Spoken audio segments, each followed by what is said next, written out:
in China, that we treat the Chinese tradition and the Western tradition almost evenly. In the United States, I find that in the past 10 years, we have seen an increasing number of courses offered, for example, anti-colonial political thought, post-colonial political thought, and non-Western political thought. Welcome to the Civic Agora, a podcast from the Stanford Civics Initiative, where we discuss ideas on democracy and citizenship. Hi everyone, welcome to a new episode of the Civic Agora. I'm your host, Javier Mejia, and today I have the great pleasure of being with Dongxian Jiang. Dongxian is assistant professor of Chinese studies at Fordham University in New York City, and he was a postdoctoral fellow at the Stanford Civics Initiative for a couple of years. He's an expert on Chinese political thought and intellectual history. And that's what we're going to be talking with him today. Dongxian, how are you? I'm good. Really nice to see you here. How are you? I'm good. I'm very, very glad of seeing you again. It's been a while. That's right. Almost here. Yeah. And well, we haven't had the opportunity to see each other in person ever since. So I'm glad to see that you're doing well. And I would like to start this conversation by asking you a bit about your origins and your life and your path as a scholar. So I know you went to Princeton for your PhD. I know you come from China, but I don't know much more than that actually about your life. Tell us a bit about that, and tell us a bit, and like when you tell us about your life, give us a sense of when your curiosity for the history of ideas and the study of political thought came to you. What's a bit that story? That's right. So I actually started to be interested in philosophy, political theory, or humanities in general since I was in high school, and I still remember that that time I got a book on Thomas Hobbes. So from my perspective nowadays, it's actually not a very good book because it's actually written not by a very famous scholar and it's just for introduction only. But that book was fascinating because that was the first time I encountered kind of the modern Western way of doing political theory. It's kind of to use the scientific method to construct kind of a normatively attractive political order. So that's the first time I experienced the charm of political philosophy. So later, after kind of passing the college entrance exam, I was admitted by Beijing University. And so I chose international relations. I wanted to choose philosophy, but so this is a very strange thing in China that year, the philosophy department didn't recruit undergraduate students in my city. So I went to International School of International Studies. I studied kind of theories of international relations, but just after 1 year, I found that was not the theory I wanted to study. So I chose philosophy as my second major and chose kind of maybe more than 20 or 30 courses in the philosophy department and surveyed the entire Western history of philosophy as well as Chinese history of philosophy. So as a junior student at Beijing University, I decided that I want to go to America because that time it was still a very kind of open and relatively free time in China. People at Beijing University all talk about studying abroad, either to kind of maybe boost our CV or is just to learn something that we can never learn in China. So that time I was very ambitious. I thought that maybe a PhD program could admit me directly, a PhD program in political theory. But actually, kind of later, right now, I know that it's all because of the lack of connections, and also because being in China and more than 10 years ago, there wasn't very good connections between us and foreign, especially American scholars. So it's very hard for you to get good recommendation letters. But luckily, I was admitted by Duke University. So I spent 2 years there as a master student.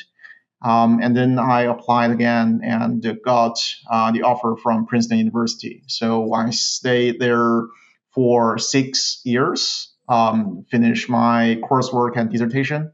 So basically, that's my origin. I think the one thing I feel lucky about myself is that I have never lost passion to do political theory, even though in the past more than 10 years, I encountered a lot of self doubts and also kind of maybe disagreements with a lot of mainstream American approach of doing normative political theory. But still, it's my job, it's my passion, and I'm very happy that I got a job at Fordham, even though that's not a political science or political theory job. But my department is good enough to let me focus on what I want to do rather than what they want me to do. So that's a Chinese studies title, but I still consider myself first as a political theorist and only secondarily as a scholar of China. Let me ask you more about that, about how we train political theorists in the US, and how different that is from what people do in other parts of the world. How was your personal experience? We're going to be talking more about this from your like research perspective, but how was your personal experience from thinking about Can and taking these other classes on in China Mhm. about Western philosophy, and then coming to the US and starting to learn in the West about the same authors? Was it any different? What was that experience? Yeah, I would say it's very, very different. I actually brought this to discussion when I was teaching a graduate seminar on comparative political theory at Stanford when we were talking about pedagogy. So in China, our curricula, especially in philosophy, because not a lot of universities have an independent political science department due to historical reasons. We at Beijing University actually didn't have a political science department.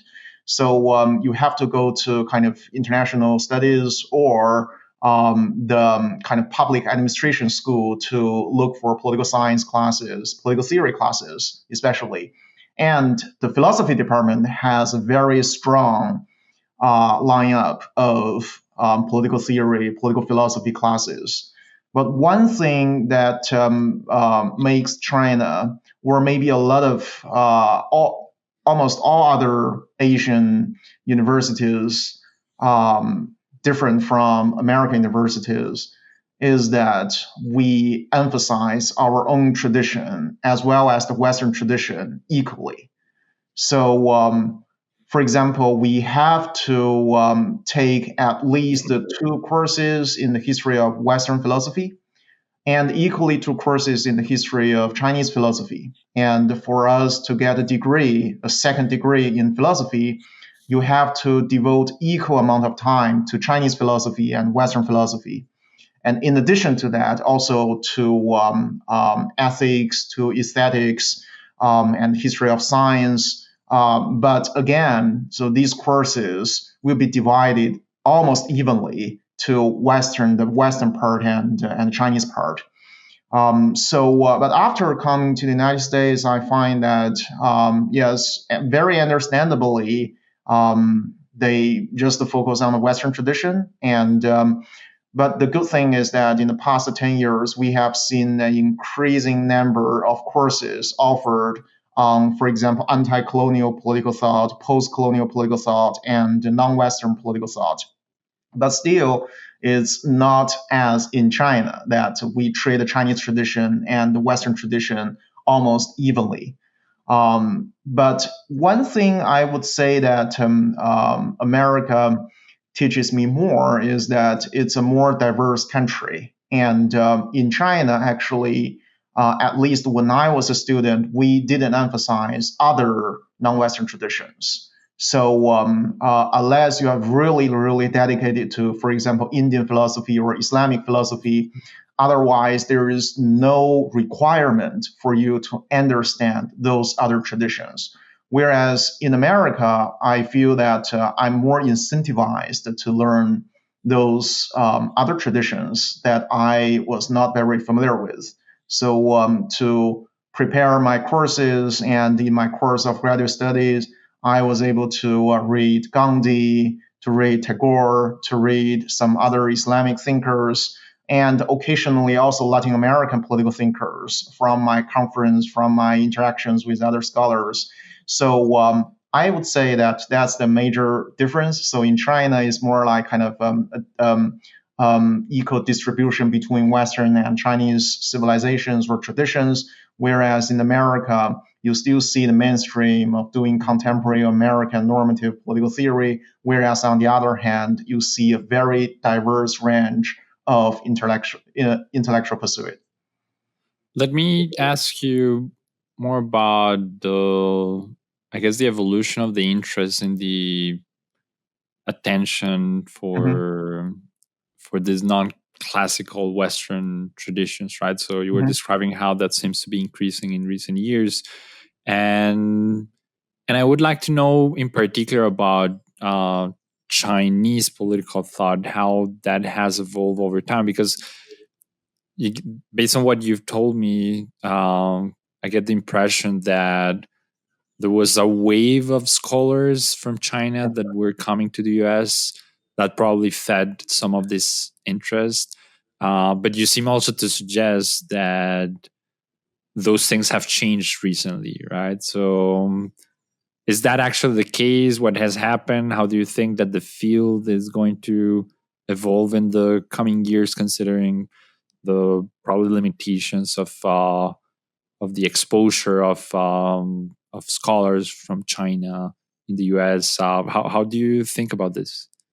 That's right. So I would say if we just focus on the field that I'm working on, Chinese political thought, not Chinese politics, because you know that a lot of there is an entire army working on Chinese politics as an empirical field in comparative politics.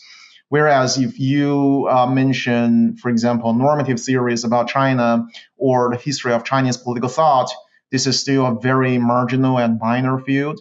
And in terms of its history in America, so the origin of Chinese political thought as an academic field in America actually was in the Cold War. So during the Cold War period, especially immediately after the Communist Party gained power, so American government was very curious about why kind of they lost mainland China to the communists. So they established a lot of academic programs, and especially Harvard. Harvard at that time, the 1950s to the 1970s, was actually a hub of producing China scholars. And those China scholars, because that time was before the rise of behavioral science, so those scholars, they were well trained in political theory, they were well trained in philosophy, and also in Chinese history. So their style of doing research was very old-fashioned. I would say that the 1950s to 1970s was a golden age for the study of Chinese political thought, especially political thought in the classical period and also in early modern period. I mean, late 19th and early 20th century, because they wanted to understand why communism became so attractive to Chinese intellectuals and later revolutionized the entire country. But I think it's because of the decline of intellectual history in the field of history And also because that time there wasn't enough diversity in the field of political theory or political science. So after the 1970s, there was actually a huge decline of Chinese political thought or Chinese intellectual history in America. I speak of the academia as a whole rather than just the several specific fields. So what's new about the study of Chinese political thought nowadays is that scholars want to bring Chinese ideas into conversation with mainstream Western ideas. So they want to revive the study of Chinese political thought in the field of philosophy or in the field of political theory, so that it's not just an area study, it's not just for policymakers to understand China's history or historical trajectory or possible future development. Is more for mainstream Western scholars to take China and Chinese ideas more seriously and to expose some blind spots of Western political theories so that maybe the Western audiences would learn something helpful from non-Western traditions. And that is the guiding principle of what we call comparative political theory. So right now, it's not kind of just the Chinese political theory is on the rise. The study of Indian political theory, Islamic political theory, they are also very important. And I would say that they actually they have done better than scholars on Chinese political thought due to kind of maybe more intense historical interactions between these traditions on the one hand and also the West on the other. I want to ask you more later about this broader comparative dimension. I know you've taught on this and you've done research on it. But before that, I would like to dig a bit deeper into China and its ideas. And maybe a good way of starting that conversation is one of the courses you used to teach here at the Stanford Civics Initiative, that it's a course on Chinese political thought. And I was checking the syllabus to prepare for our conversation. There was something that I was kind of curious about, which is that it begins. So the course is called Chinese Political Thought, 1895, 2021. I can understand why it ended up in 2021, but why did it start in 1895? What's the important event there? That's right. That's right. So I actually, when I was an undergraduate student at Peking University or Beijing University, I was particularly interested in the reception of Western political ideas in modern China because I find that so if you want to be a scholar of Chinese philosophy, you have to be basically a classicist. So you have to kind of be very, very fluent in classical Chinese and also in all those very difficult but very excellent scholarship on Chinese philosophy. So, but I was more interested in the modern period of Chinese political thought and why that started with 1895 rather than earlier or later. Because, so according to some narratives, and I would say a quite conventional narrative, so the first Sino-Japanese War in 1894, that was actually the most shocking moment for Chinese intellectuals in the 19th century because so the first Opium War in the 1940s, that was a starting point for Sino-Western interactions in the modern period. But actually, the shock was not that intense. So only when Japan, as a former student of China, defeated China as the center of the kind of entire East Asian world order, that the Chinese thinkers started to feel that something actually went wrong. So we have to catch up with Japan. We have to learn why they are able to make themselves stronger. And if they learn the West, if they imitate the West, we should do the same. So that's the real awakening moment for Chinese thinkers to borrow Western ideas. And you do see that most interesting political theories on Chinese political reform or on constitutional monarchy, on democracy, on freedom, equality. So they actually came from that period after 1895 and kind of maybe up to the founding of the People's Republic, because that was a time of relative freedom. So even though a lot of scholars in the last decade of the Qing dynasty had to express those ideas in Japan because they were actually banned in China after some failed reform attempts. But actually, that time censorship was not very strong. You can smuggle those newspapers and magazines from Japan to China. So even though those magazines were printed and edited in Japan, you get a very, very sizable audience in mainland China. The debate was actually very vibrant, and you do see a lot of scenes, kind of how they negotiate the relationship between the Confucian tradition and modern Western ideas, and how you invent a new elite to lead the country, and most importantly, how you invent a new modern citizenry, not as passive subjects under a despotism, but active citizens in a modern constitutional democracy. So that transitional period is very fascinating. You don't see a lot of discussions of the same kind in contemporary Western political theory, because you know that in America, even though in recent years people are worried about political order, basic constitutional order, but for the past maybe at least since the end of the Second World War, political order, democratic order was well guaranteed. So what people think more abstractly about political thought, but kind of few scholars would think those issues that non-Western societies would encounter, how to negotiate with their traditions, how to ensure a peaceful and orderly transition, and how to how to initiate a revolution, and on the other hand, kind of how to make sure that revolution would not devour the entire society and bring an anarchy instead of functioning constitutional democracy. So these are the kind of founding problems.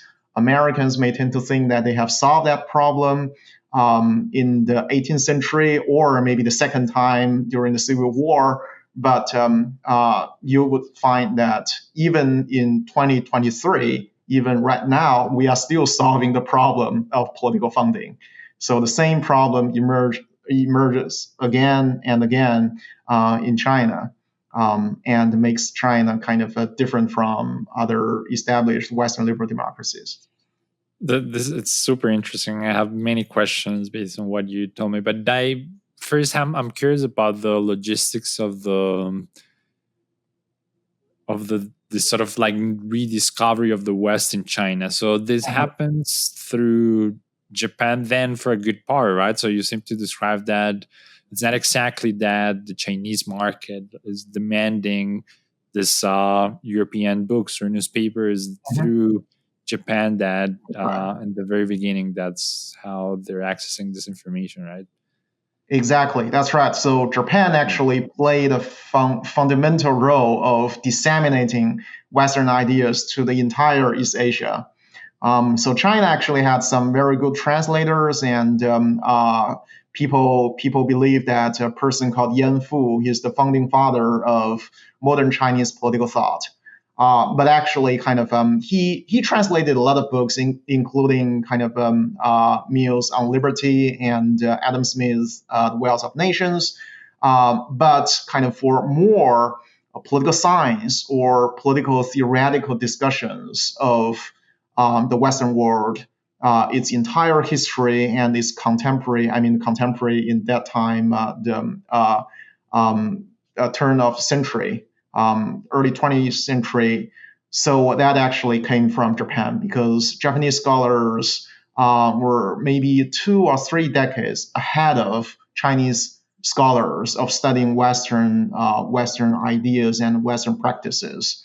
So and also that time kind of translating Japanese to Chinese was relatively more straightforward than translating, for example, German or English into Chinese directly, because of the similarity of Chinese characters. And also Japanese scholars, they actually did a lot of work of inventing some new terms to translate those difficult Western ideas that you cannot find in classical Chinese.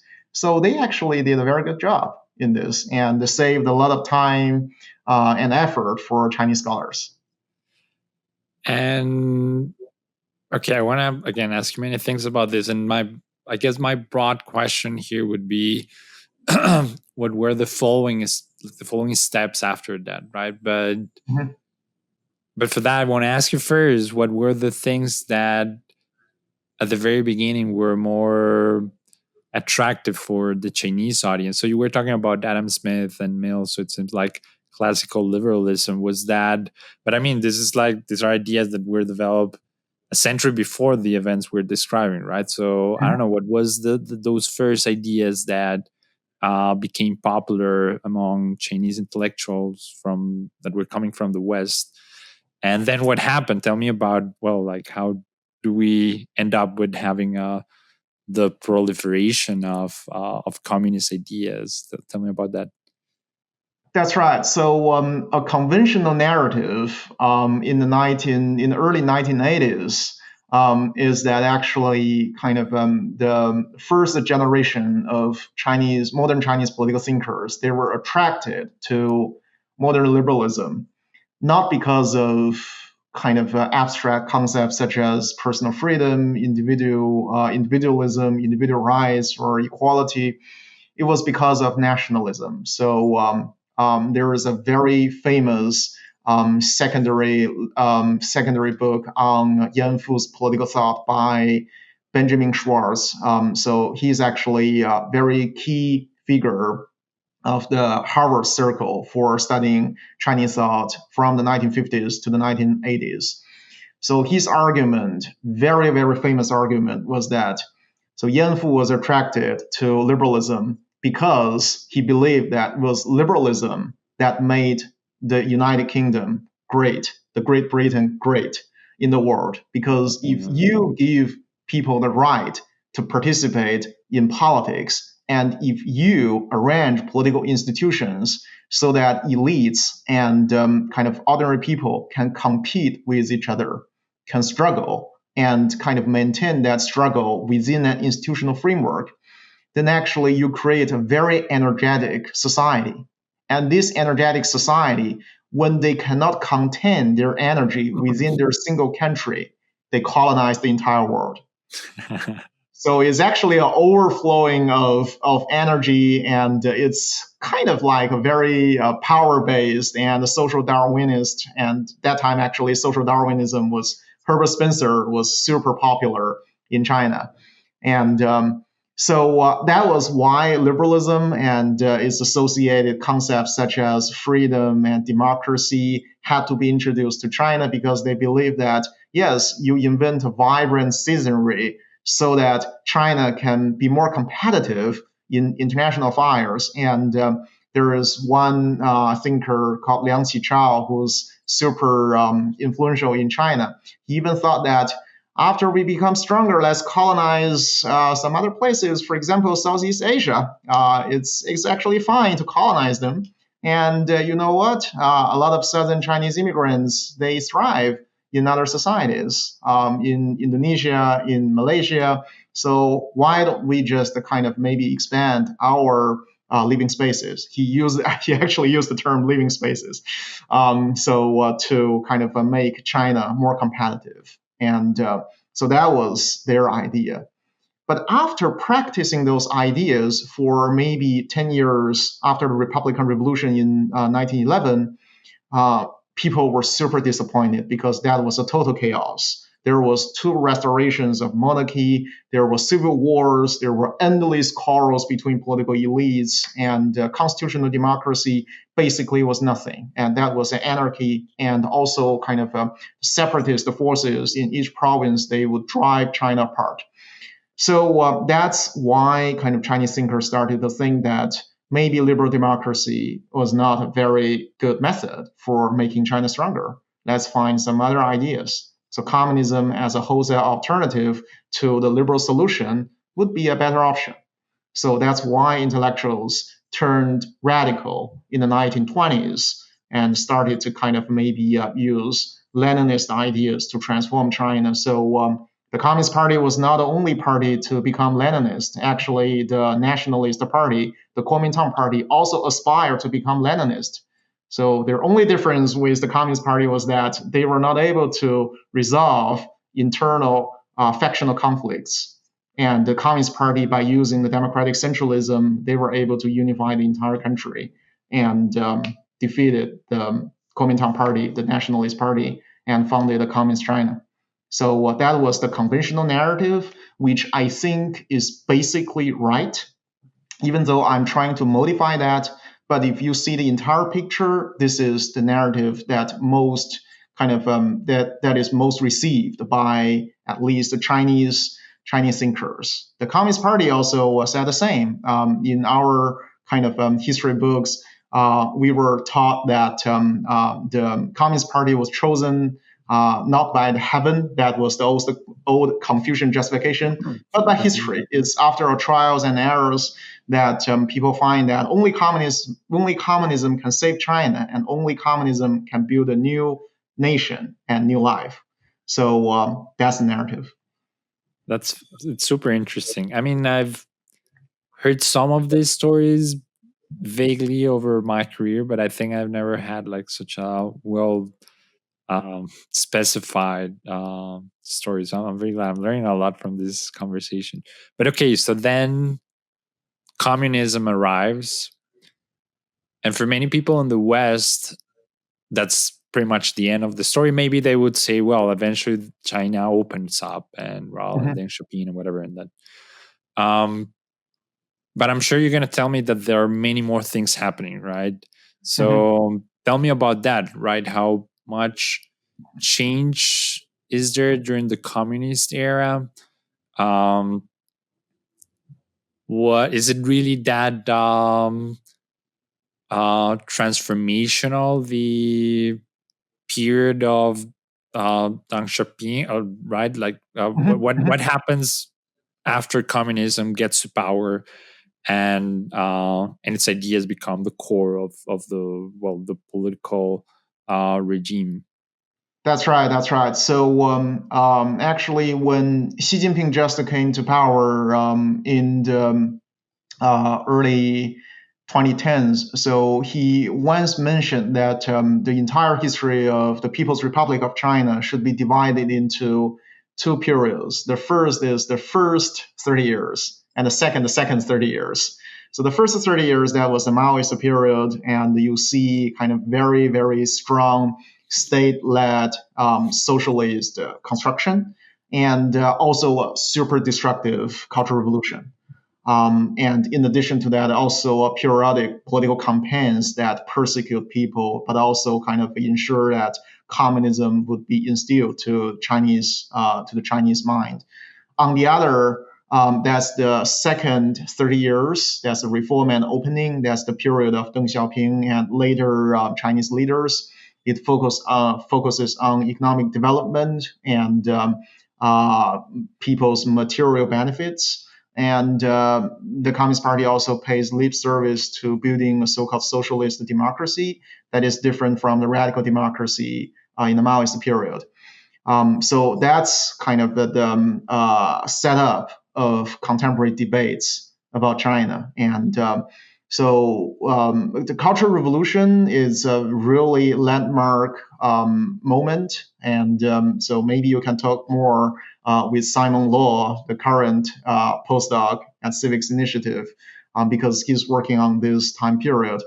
But the entire Chinese intellectual history post 1980s, that's my focus, is actually kind of to a certain degree is a reaction to Cultural Revolution, because people would have different interpretations of Cultural Revolution.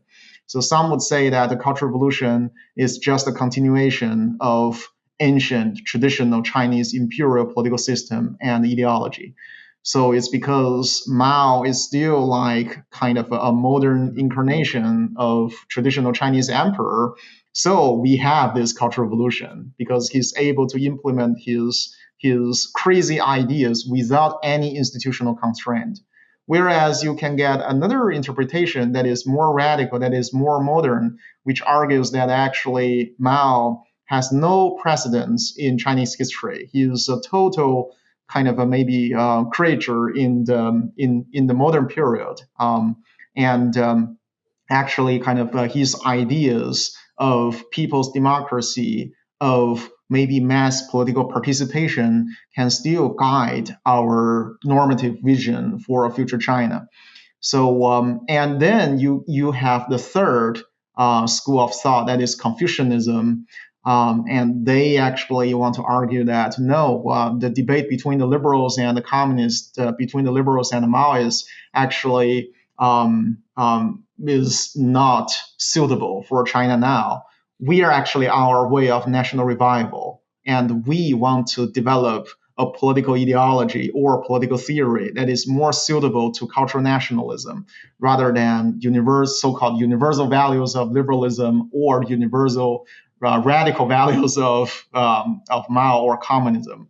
And so Confucianism right now is on the rise, and I would say that the study of Confucianism in the West is expanding, and also in China is just the kind of liberalism right now is just around the margin, whereas the study of socialist, Marxist ideas and communist ideas and Confucian ideas, they are the two biggest fields in Chinese academia. Let's talk about that, about maybe contemporary or recent circumstances, right? So I know you're working on a new book. It's gonna be called, probably, I guess, Why China Needs Democracy: A Critique of China Model Theories, right? Um, tell me about that. So tell me about what is the China model that you're making reference to, and why that doesn't work, or those ideas don't work very well, and why the answer to this is democracy, right? So what do you have in mind thinking about our need to have this book? That's right. So I have to say that the China model is a very yield-defined term because you know that it means different things to different people. If you're a political economist, then maybe you'll hear about the China model as a model of political economy, as kind of a combination of a relatively free market with an authoritarian regime. And you study this model in an empirical way. And occasionally you would predict whether this coexistence would kind of would continue, would be sustainable, or it may collapse in the future. So the China model that I study is actually normative visions of China's political future, or normative visions of China's political reform. Because after 1989, after kind of the Tiananmen protest, actually mainland Chinese thinkers they became more moderate because of censorship or because of some other reasons. So they believe that actually, no matter whether you want to democratize China or maybe you want to make China a more efficient authoritarianism, you have to count on the Communist Party. So the entire China model debate is actually kind of how to reform the Communist Party so that we can either become a democracy in a conventional sense, or become, for example, a meritocracy that is radically different from Western ideas. They actually don't think that the current Communist Party is perfect. And sometimes they can go very, very critical about the party. But on the other hand, they still think that the Communist Party should be retained in the future political ideal, either for realistic reason that we cannot get rid of the party, or for normative moral reasons that a communist party can be more, for example, effective, can exercise more control of the society, can plan the economy and national development in a more kind of maybe in a less chaotic manner. For example, like in the Western liberal democracy, that when you want to build a highway, when you want to build a high-speed railroad in California, you debate for 20 years without doing anything, right? So these are the advantages of a one-party regime. So they want to combine the one-party core with some kind of maybe selected features from the West. They want more freedom of speech than currently allowed in China. They want more freedom of association, also than currently allowed in China. They want rule of law. They want constitutionalism. What they don't want is actually competitive elections, especially kind of voting to elect the highest leaders of China. So that's kind of what makes the China model debate interesting, because that actually goes beyond some conventional and mainstream Western political theories. And what is more interesting is that they would selectively use some Western theories to make a case for China. And I would say that a lot of legal scholars and political theorists would be surprised that actually their ideas about Western democracy, about Western liberal democracy, would sometimes be appropriated, be used by the Chinese scholars to say that, yes, we can have a one-party regime. So the project is interesting both as an intellectual history, as a survey and analysis of those reform ideas. And on the other hand, I also developed my own justification for democracy, especially how we should understand democracy, and how we have good and why we have good reasons to accept competitive elections as a core component of a future Chinese political ideal. Okay, but you cannot leave me like that. You need to tell me briefly what are those arguments, right? And what's wrong about those ideas? What's the thing that you see at the core as a flaw of that China model? That's right. So I think the China model theories actually, they present some very interesting combinations of, for example, meritocracy and democracy, or one-party rule and the democratic mechanisms. But for two reasons, I don't find their ideas kind of feasible or attractive in the Chinese context. The first is that it relies on a very unreliable, realistic argument that the Chinese Communist Party has a willingness to implement meaningful political reform. That is a very common assumption among contemporary Chinese thinkers across different academic schools or ideological standing points. So they actually, at least before the rise of Xi Jinping, they believed that the Communist Party had a very, very strong willingness to avoid a second Tiananmen protest. And they had a very strong incentive not to use violence and other coercive means to repress the Chinese people, because they have a legitimacy deficit. They want to use democratic means to boost their legitimacy. So that's the first realistic assumption that I find very, very problematic, because the past 10 years shows actually otherwise. And that shows that actually, if they want to maintain power, they have more mechanisms than democracy to ensure that they can stay longer. Whereas if they implement democratization, even in an incremental manner, there would be some really unforeseeable futures waiting for the Communist Party. They would worry that, this democratization, even though very limited, would be out of control.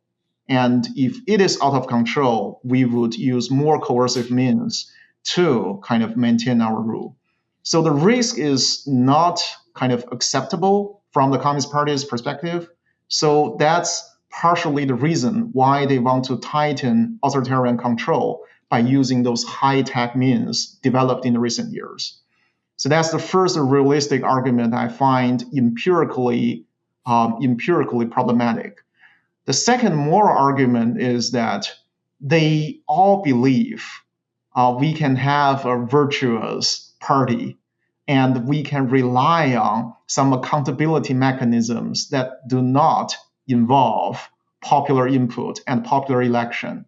So they believe that actually you don't have to elect your leaders because the leaders, if they are selected through a meritocratic means and if they are controlled by upper levels of the political hierarchy, they can implement sound policies and they can be they can care about people's interests just as kind of maybe some neutral experts and benevolent officials.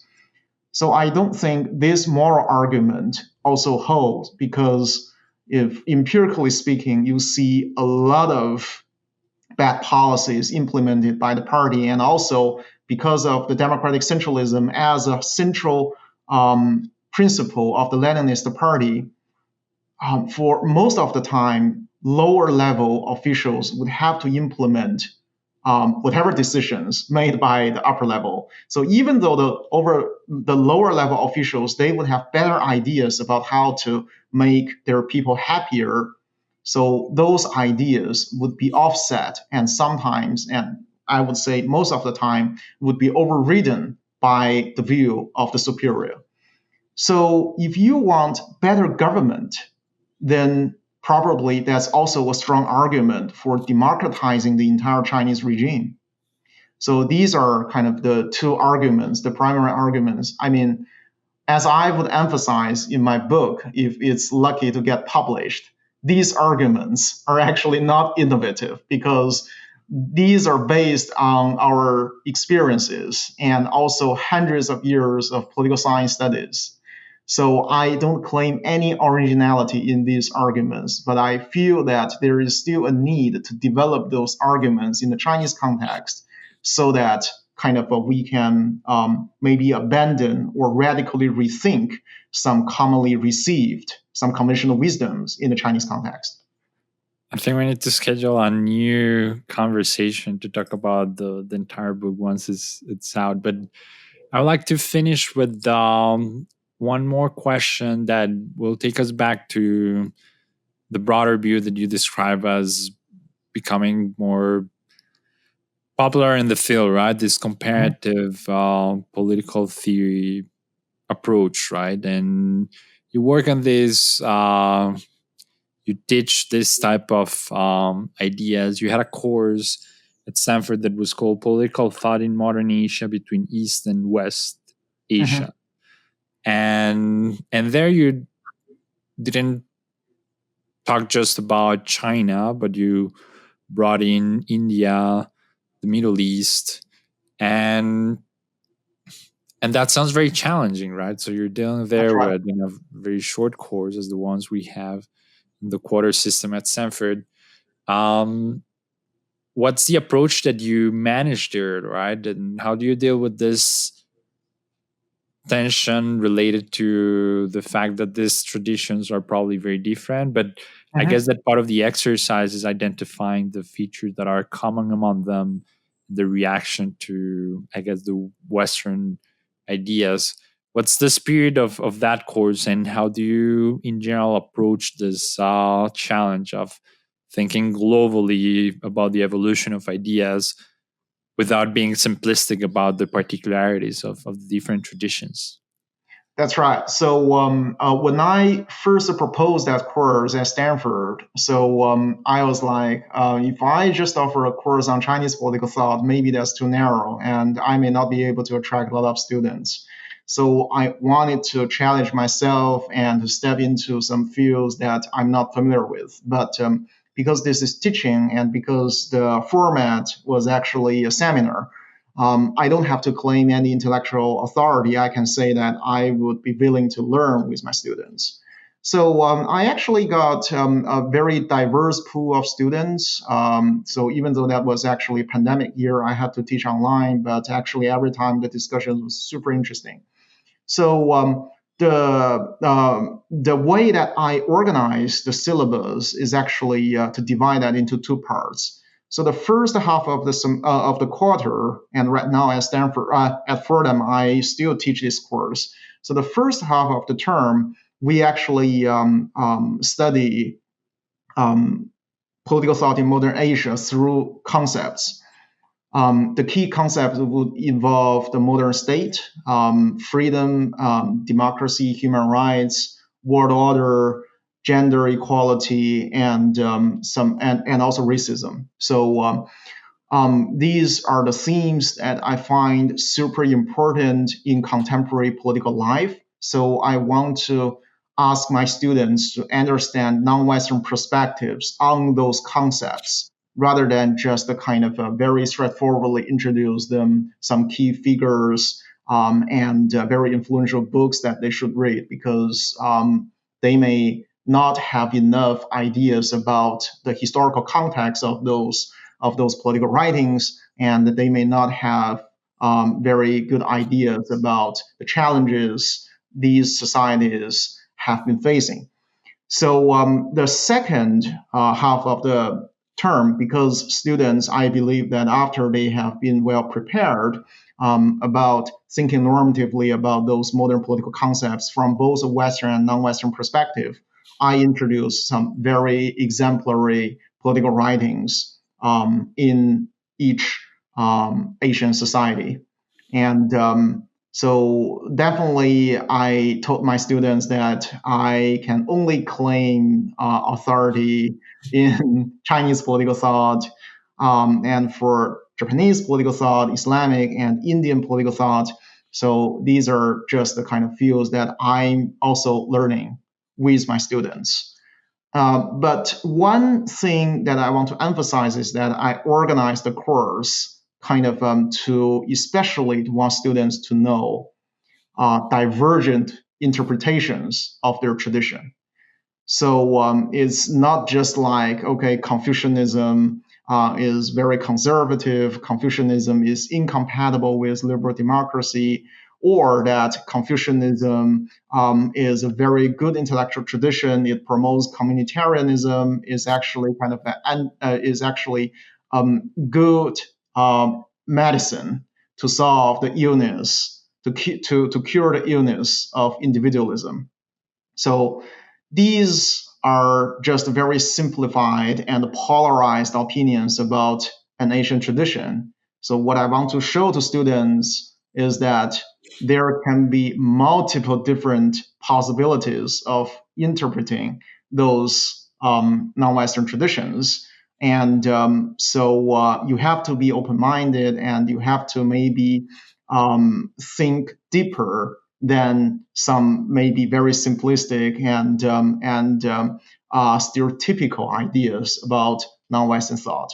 So I find kind of students from both ideological positions found my course helpful because at Stanford I did have kind of most of the students would be from the more liberal progressive standpoint, whereas I did have students from more conservative family background. And both of them appreciated this course because they offer multiple perspectives and they correct some of their kind of previous assumptions about Asian societies. So, but again, this is just a starting point, and I told my students that only use this course as an introduction. But learning is a lifelong process. I don't think that after graduating from college, that's the end of your learning. So it's just the kind of to give you a roadmap and how you can read further after this course. I'm very glad that you finished with that statement and recommendation, which is probably at the core of what we do at the Stanford Civics Initiative. So I'm very That's right. glad that you brought that up, and I'm very glad about this conversation. This was very interesting and instructive. I learned a lot. Thanks a lot for your time. Thank you, Javier. It's very nice talking to you, and we covered a lot of topics actually. I know we need to have another conversation. We That's should right. dig into That's right. pretty much all the topics that we covered deserve their own episode. So, That's but right. for the moment, this is pretty nice. Okay. Thanks again, Dongxian. Take care. Thank you for tuning in today to the Civic Agora, brought to you by the Stanford Civics Initiative.